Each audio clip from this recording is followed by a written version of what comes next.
I walked 62 kilometers from the original Nintendo building all the way to the newest Nintendo theme park, Kyoto, Japan. The ancient capital, one of the most beautiful cities in the world, and home of Nintendo. When I first moved to Japan about 8 years ago, my first few weeks I had fun in Tokyo, but it was in Kyoto that I really fell in love with the city. The people, the atmosphere, the history, the aesthetics, hiking in the mountains, walking along the rivers. I thought this is a place I could stay. Looking out across the city, in the distance you can see Osaka.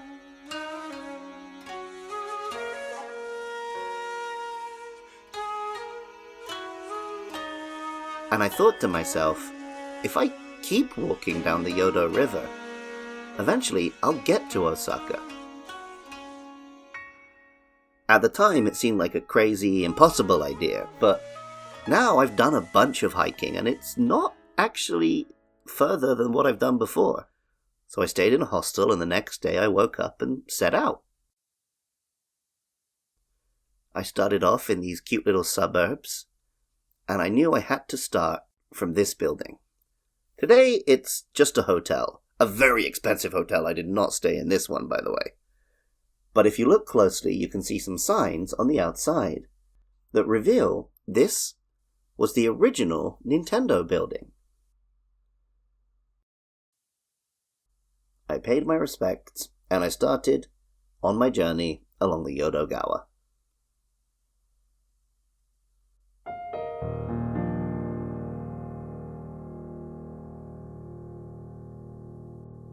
Kyoto is situated on a flat plain surrounded on 3 sides by mountains, with 2 big rivers running down the sides. These rivers back in the day brought imports and transport from the sea, and that's why Osaka developed as a financial hub, as an economic hub. Nowadays, rail has replaced most of the river travel. But the rivers themselves are still there, of course, and they're beautiful spots to hang out in the summer. I did take a brief detour from the rivers to visit the modern Nintendo buildings. They don't quite have the same historical charm as the old one, but in there is where the magic happens.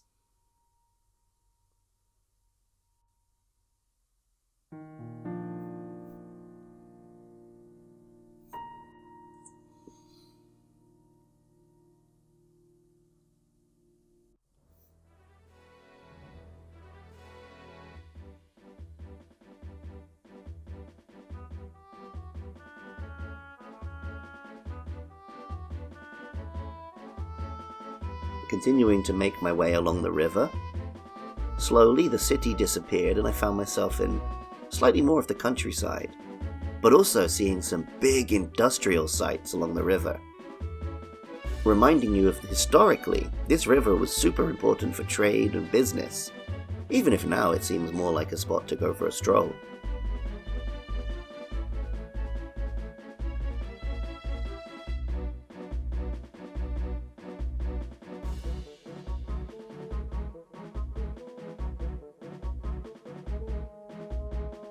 On the other side of these hills is Uji, the capital of green tea in Japan, and the place where another old Nintendo factory used to be, now converted into the Nintendo Museum that I visited last year.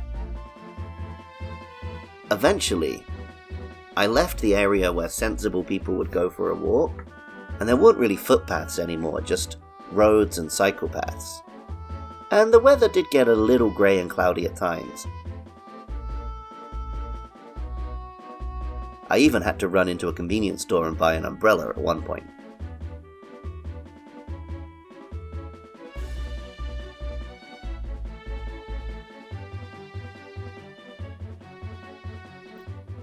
Eventually, I went from Kyoto suburbs through nature and started to see Osaka's suburbs, the kind of places where city dwellers might drive out of town to kind of experience nature by the river.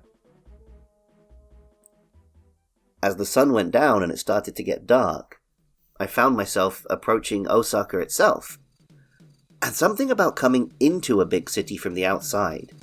You really feel how big the buildings are. I felt like I was wandering into some ancient fantasy place I wasn't supposed to be.